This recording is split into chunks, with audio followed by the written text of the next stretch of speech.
when the clocks at Greenwich Observatory in London, England, uh, are 7 a.m., the clocks in Sweden are 8 a.m. And in Crikey, Australia, mate, it's a fair dinkum 4 p.m. in the afternoon, all right? Yeah, that's right. Yeah. And if you're like Björk and you hear music and everything, then these clocks are ticking in a 6/8 tempo with a 60 notes to keep the beat. Hmm. So yeah, welcome to Time Zones and Time Meters, where we discuss these things. Uh, how's my Australian accent, Josh? Uh, Fucking ripper, mate. Fucking ripper. You call that a knife? This is a knife. Yeah, you need Um, more. You need more of an A twang more than a or. But that's pretty good. I mean, oh, what's this? call a knife, knife, knife. How are you saying knife? Knife, Knife. You call it a knife. knife. Yeah, knife. Crikey. All right. So yeah, this is my attempt on making an introduction, and what we're doing today is just going to talk about what we have been listening to in the month of May, because Yep. we're running. It's well today as we're recording this is actually June, the 1st of June. Um, Last month I didn't have any new releases. This time I do. What about you, Josh? Do you wanna kick it off? You mean like new releases and stuff? Well, this month's actually been a really low place for me. So this Oh is yeah, this has been my least amount of we're music I've switching listened roles to with all year. everything here. Yeah, it's really weird. But in saying that, I'm happy to sort of start off. I think the into where should I start though? Well, look, probably I'd start off with Flor de Loto, which is the band that we spoke with Lupe about a few episodes ago. In our sort of Latin American sort of episode, I did end up checking them out, and so they've ended up on my plays, and they've sort of clocked in at quite a few plays this month. I read something, Oh, or maybe right, it true was then. Is this the band that was a little bit reminiscent of Bruce Dickinson and this this uh, this one's a little bit more like sort of Jethro Tull and Iron Maiden had a baby. right, right, that line, yeah. And I've seen lots of like promotion for this band, or people are promoting this new record of theirs. Yeah, it's called It's pretty popular. Cosmos. Cosmos, that's the way I pronounce it, or Cosmo. I don't think they pronounce it like that though. But look, I can't understand any of the words that they're singing really, other than the odd English thing that pops in there. But look, it's really catchy. It's really catchy. It's got some cool beats. It's got that traditional wood, like woodwind instrument, which is sort of really what it's all about. So if you like sort of that Jethro Tull-esque kind of soundscape, it's pretty good. And then if you add some energy and like that's kind of it. It is definitely progressive, but it's maybe like progressive light, because to me it just sounds like it is the Iron Maiden analogy which I read somewhere is a good one, because it's just got like those beats and sort of gets going, and it's got that sort of sound. Look, it's good. I like it. It's really cool. I plan to talk to Lupe about this when we get an opportunity to, because yeah, it's been really fun and good, an easy thing to just put on in the background. Sort of easy to gel too for people on a first listen. What about you? What else have you been checking out? Well, I've been down to well, where should I start? Indeed, I think the first release this month was the Flower Kings. Oh yeah. They brought out a new album, and I mean, it was all right. I think that a little bit the thing with the Flower Kings is when they came in the 90s, they made like, which is also a little bit of like a progressive move to just make these super long records, right? Because it's like it's CD format. Let's use up the whole CD, so they're all, you know, 80 minutes, 70 minutes, something like that. And in the 90s, that was not a problem because it was all killers. And now it's like, kind of like it is with bands that has several decades, sometimes the creativity starts to um, struggle a little bit, Mm, mm. and so a lot of these bands then has these longer periods between as well. But um, I think that the thing is like if if he or them, I guess Roine Stolt is the guy behind this band.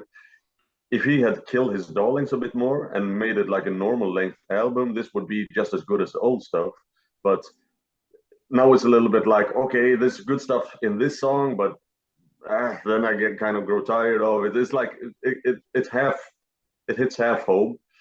So I've been listening some to that album, but mostly it also is like I kind of tend to do lately is that when I listen to a new release of a band, I kind of go back in the backlog and check, you know, Some of their older what else stuff have out. they made.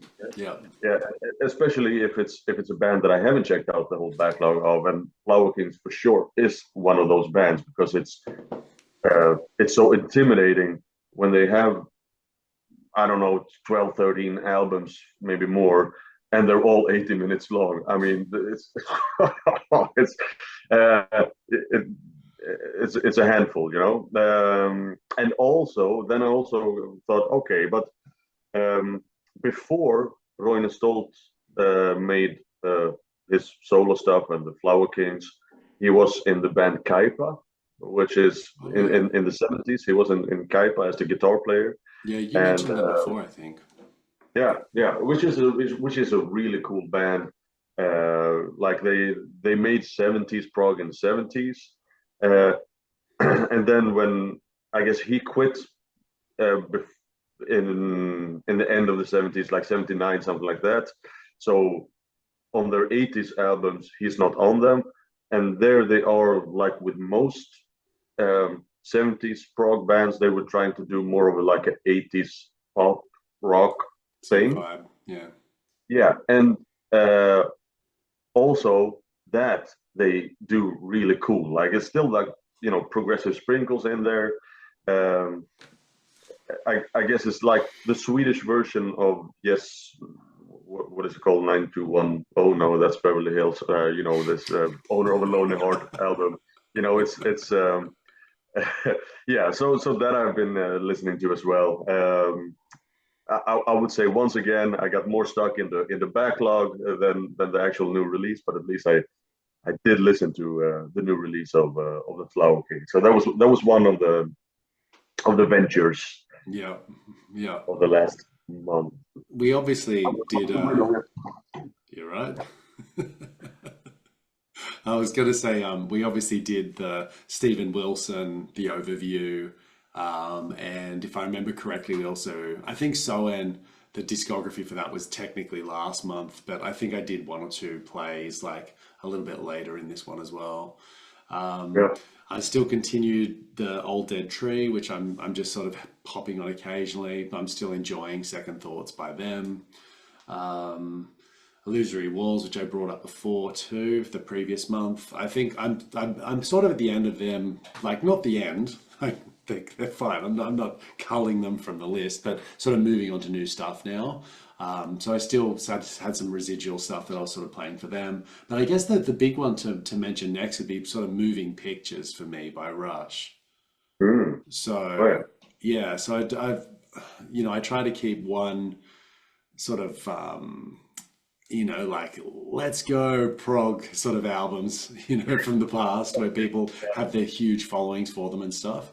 And so Yeah. this month I really went, look, I really should do Rush, and sort of work out what's behind it and sort of get a bit of a vibe for it. Is And your like education, your education? that's so much a better way to put it. My progification, yeah. So look, I've given Moving Pictures a bit of a go. I still think I've got a bit more to check out, like for just this album itself. I've played it through. How many times does it say here? Um, oh, actually, I've played it through more than I thought. I played it through about 9 times. So and there's a few other tracks, like a few more than that. for what have we got here? Like, you know, Tom Sawyer, and I've obviously played a few of the tracks a few extra times as well. But it's cool. It's funky. I like it. I can definitely see the like Mike Portnoy's kind of like Yeah, inspiration with his sort of drumming certainly. and stuff in there as well. Yeah, yeah. The You hear like some things that to me is a little bit like Mike Portnoy's signature moves. Actually, when you listen to Neil Peart, you hear, oh yeah, it's actually his signature moves. That yeah, was yeah, inspired by, yeah. yeah. Then it switched from like having the snare on the two when he switched over to having it on the one instead. YYC is like absolutely an example of that. I thought about that the other day when I also listened to moving Yeah. pictures. Yeah, yeah. Yeah, right. Well, it has, look, I was I was more impressed with this than I thought I would be. Um, and for me to go through it, you know, this many times is kind of saying like I'm enjoying sort of getting into it a little bit and just working it One would out. hope so with with that many listens. Yeah, yeah. Well, I mean, that's the thing though. Sometimes I feel like I have to persevere because I might be missing something. But this time it was pretty quick. As soon as that first track started, I was like, oh, that's funky. That's cool. I like that. Yeah. Um, but um, but What I people have an mean, issue with sometimes is the vocals. well, that's what I was With about to bring up. that. Is I found that the vocals don't perturb me at all, and some people have brought up that that's the big stalling point for them, is they just can't get past them. But I'm fine with these. I think it's unique. It's cool. Um, you know, I get why people might not like it, but it's no issue for me at all. So no, it was And I good. think that if you listen to maybe a little a couple of albums later, they are a little less.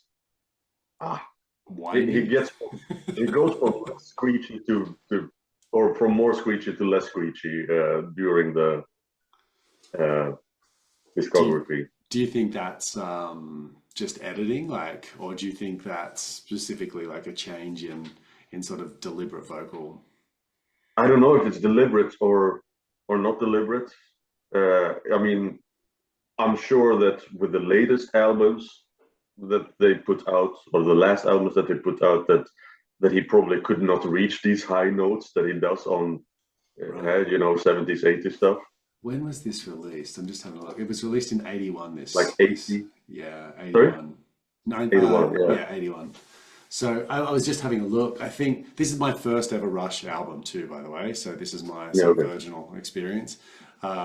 And so it was cool. It was great. And I'll definitely like move on from this. I have deliberately tried to not do too much of them. You know, I didn't want to jump around. I wanted to finish this album and sort of move on. So I think I'm at about that stage now. Uh, They have like 20 albums. Well, that's the thing. Like we've discussed this in the past. Like you're the one who's gone through so many of the '70s and sort of '80s rock bands, Yeah, and for look, me, I have it's not just heard every Rush album, but I think like 90% of them. Yeah, yeah, yeah. cool. Well, I have And to. and I have and that's more like a because I got into them early, or I wanted to get into them more than I actually was into them. Right. So I don't know if it's all. It's not that I've been obsessing over them, but I had a lot of time to listen to them, and Mm. I think they didn't quite click for me until recently, even though I heard them for like 20 years. Yeah, Yeah. or Okay. 25. Yeah. Well, how's about we move over to you? What else have you been checking out? Taking Well, turns. I mean, you mentioned Soen, and I remember when we did this summary of the month of April. I through Soen, I got further into this Avatarium band, Hmm. and I think that album is also my most listened to of this month for me. I really got into this doom metal uh, zone. I'll recap the whole Black Sabbath discography. Um, and I mean, there I have heard most stuff because I discovered Sabbath when I was like 11 years old. So, I mean, but somehow I managed to miss that they released an album in 2013. So I at least had to go through that, and it was all right. It was a bit more than all right, but it's of course not not their best album. It's a bit too much full gas the whole time, but it has some gems on it. And also, Candlemass released a new EP in May. And that one was killer. It was a fire EP. Um, when it was, and it has maybe the best cover of Sabbath, Bloody Sabbath that I ever heard. Real killer. And Yeah. they have the first singer back, like that they only had on the first album, the Epicus Metallicus Doomicus album, which I haven't heard. Now I have heard it, but and this guy is such a is very different from the other singer they had that was very like operatic, very kind of like a clean voice. This guy, he sounds like he just woke up after downing a bottle of whiskey. You know, it's Having a like, few cigars. Yeah. you know, he just spits, and you know, you can imagine if he has it's like a hobo who just woke up, you know, and is singing and but does it good, you know. It's Yeah. like really, it's some horse shit, yeah. And so I mean, really, I can really recommend that EP. It's just 4 songs, and so it doesn't go old. Mhm. And if you wanna, like, you know, hear what that is about, listen to their new EP. It's called Black Star, which is also the first track of the EP. That is a recommendation. Yeah, cool. Um, yeah. Well, I wasn't going to talk about this too much because I really haven't given it, I guess, enough time at all. But I did have a quick look at the Sleep Token, even in Arcadia All right. album. Yeah. So I checked that It's out. been hitting like #1 in the charts. I understand. Yeah, I mean, these guys are a force now, aren't they? And so I wasn't really that familiar with them before checking them out. I know I'd done whatever it was, something of Eden, a few times, and actually thought it had some cool, funky stuff in it. Yeah. But this one itself, look, I played through it twice. There was some stuff that I didn't mind. What was it? Oh, I can't even remember which one it was. But I didn't mind some of it. But on the whole, I was a little bit sort of nonplussed, so I moved on with my life. So after I checked them out, I also moved on to. Actually, I saw a review of an album I listened to a few years ago, or 2 years ago, I think it was.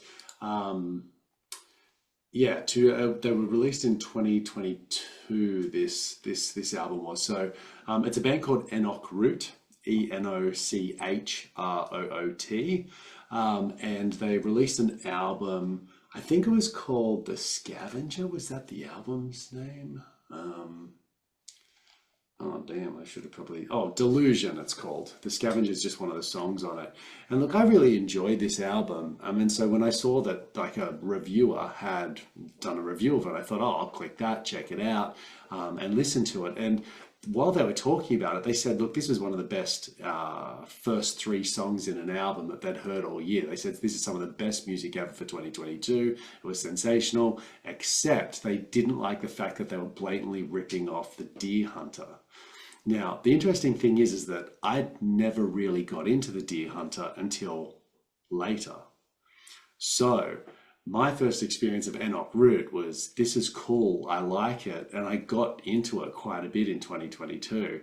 So fast forward like a year or two later, I loved the Deer Hunter, and especially acts 4 and 5. I really, really enjoyed those 2 albums. And so now, after that review, I went, I have to re-listen to this album from start to finish and see whether or not this guy's, full of it, or whether or not he's onto something. And it's really similar. And so it's got this, look, they do it really well. It's a great album. For those of you out there who love the Deer Hunter, definitely check this album out. I highly, highly recommend it. I think it's great. But if you do have issues with people who sound like other bands, then this might not be for you. From what I was told, and also what I read, and because I did a little bit of reading as well, they do cite that the big influence on them is the Deer Hunter, as well as a few other bands as well who are pretty well known. But I'd recommend checking it out and letting us know in the comments. You can check it out too, Simon, see what you think.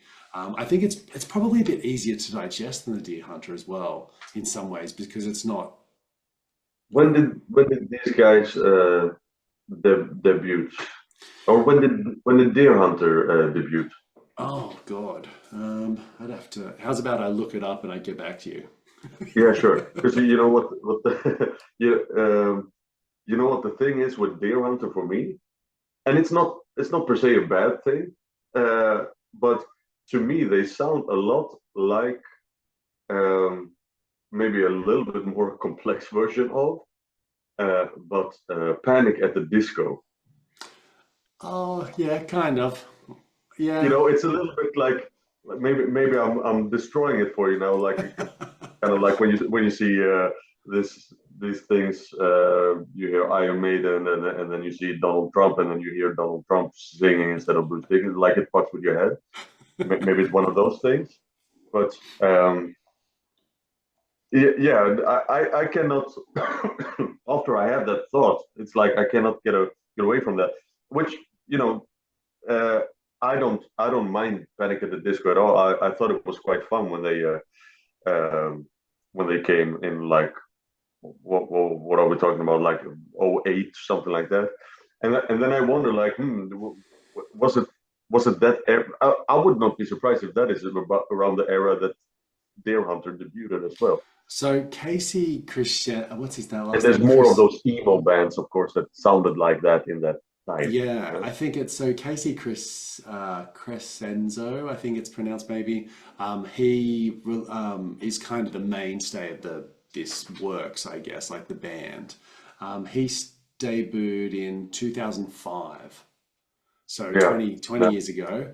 So that kind of coincides a little bit with that sort of era. I know he came from a bit of an emo background, if I remember correctly, as well. So I think yeah. you're onto something, and especially his lyrics. His vocals.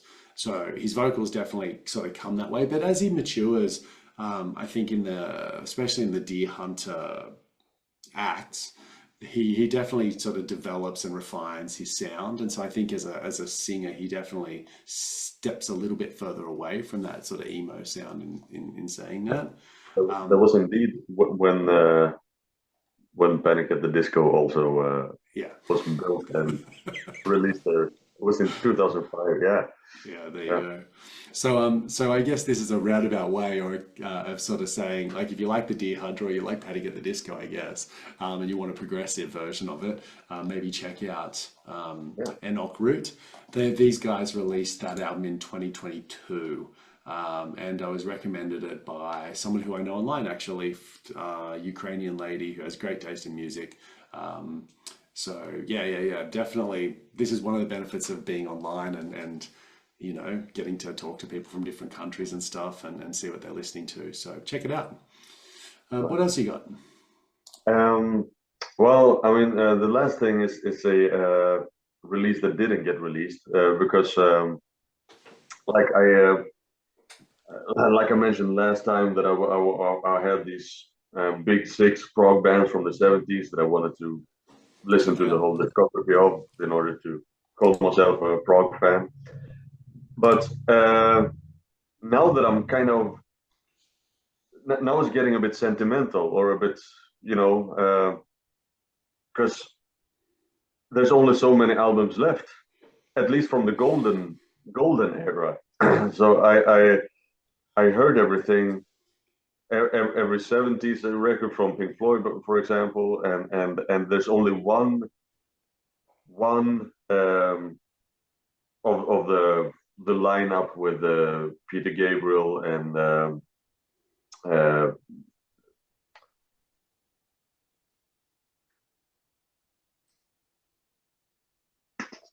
Phil Collins. yeah, Phil Collins. Um, Sorry, I was hoping for more like a bigger like drum No, solo there. I was going with the I trademark got it. music. I got it. Yeah. Um,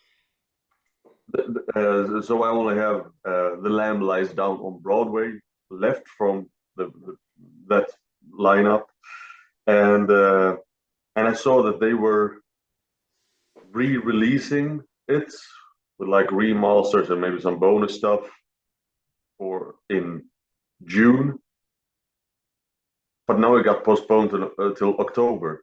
And I was thinking like, okay, I'm really gonna make something of this, we're gonna have you know, maybe a good vintage beer or something, and lights down low, and some incense, and sit in a lotus position and just enjoy it. But now it's like, okay, so if I want to do that, I have to wait till October. I don't know anymore, man.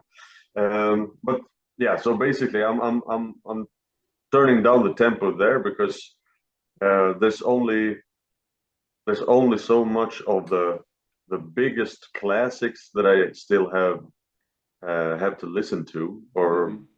that I can listen to, and it's of course, so I'm like savoring every release there, or every album there, because I know that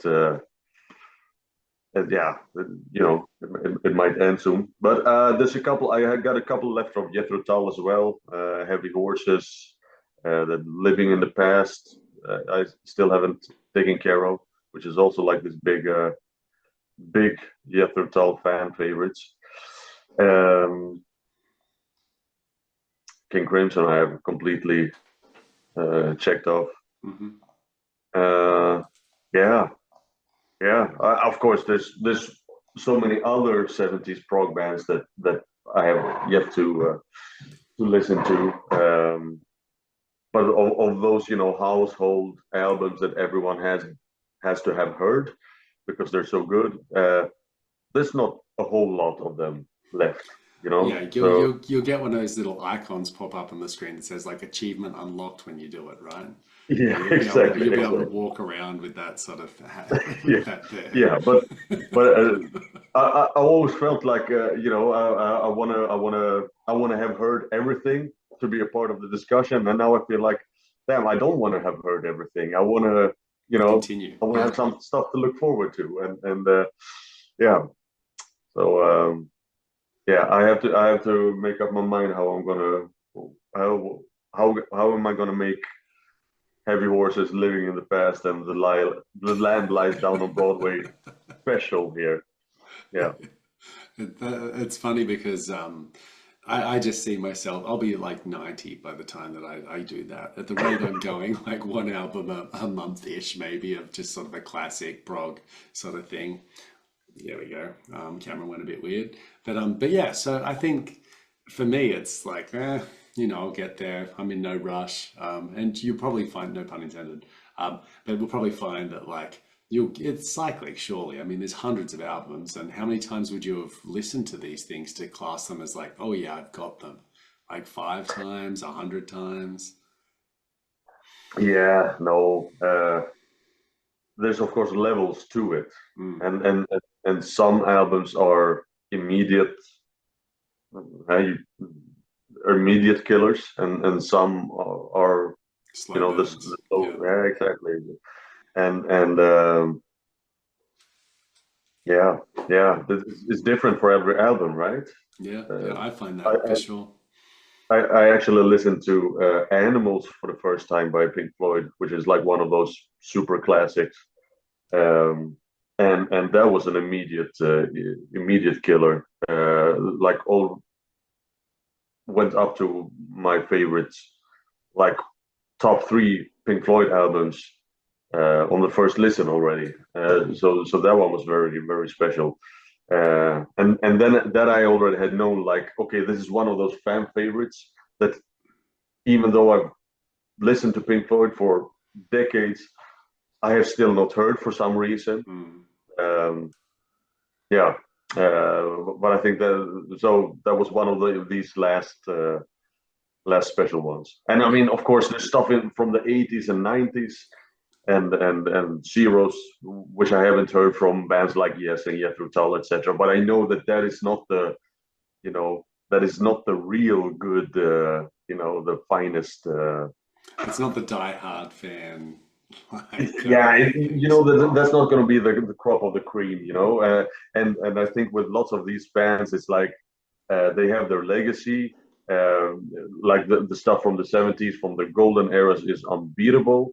But you could probably spend your time better with other bands from the 80s and 90s than, you know, if you have to. You cannot listen to everything, right? So um, it's kind of like when deciding to see a show. Do I want to see the last chance of Ian Anderson performing his Jethro Tull thing, even though he's clearly on the decline and sounds nothing like he did in the 70s? Or do I want to see, because it's the What last he did when he chance? was in his prime, yeah. Yeah, exactly. Or do I want to see one of these modern bands that are in their prime now? Oh, right, yeah. Uh, yeah, there's also like this. Uh, so definitely there's yeah, man, there's too much music, too little time. Yeah, yeah. That's what, and the other thing too is sometimes I wonder whether or not I'm just because I like a more modern sound, maybe I'm better off just spending most of my time there, and that's where I kind of end up sort of gravitating That anyway, right? that is not a silly thought. I've got I was going to say I also finally started to do some work on the band Versa. Versa. I heard or watched a review with them. They released an album called A Voyage, a Destination, and I finally got a good chance to sort of sink my teeth into that a little bit. It's a really cool progressive sort of act. I think it's 4 songs in the album. It's Pool of the Naiad, Sea of Vapors, Lantern Season, and Voyage. Pool of the Naiads is a bit of an epic. It's like 15 minutes, and Voyage is 25 minutes. So the reason I bring these up is specifically for you, my friend, in that I think you might quite like this band, and you might like this album quite a lot too. So it's progressive. It's got well, sounds to me like, you know, everything from cellos to so look, it's got a vast array of different sounds that they kind of draw from. Um, there's a few sort of a cappella little sections as well, which are kind of funky that come out of nowhere that I really like. And sort of recurring motifs, especially in Pool of the Naiads, where you have sort of a sound of, I think it must be like a violin or some form of a, you know, sort of string instrument, where you have this tune that's quite cool, and then later on it gets picked up with like a female sort of backing vocal, and it's really cool. It sits in your brain. I highly recommend checking it out if you don't mind sort of, you know, some of the longer, more epic stuff. I've done it, what's that, like 10 times now, so that's, you know, I guess that's considerable for the tracks that are that long. Really like it. They reached out as well on Instagram, seemed like a lovely bunch. So I had a quick discussion with them too, and yeah, really, I think it was, yeah. Look, I think they're great. I'm going to continue listening to them as well. Yeah, maybe check them out for you. Personal recommendation: A Voyage, Yeah. a Destination by Versa.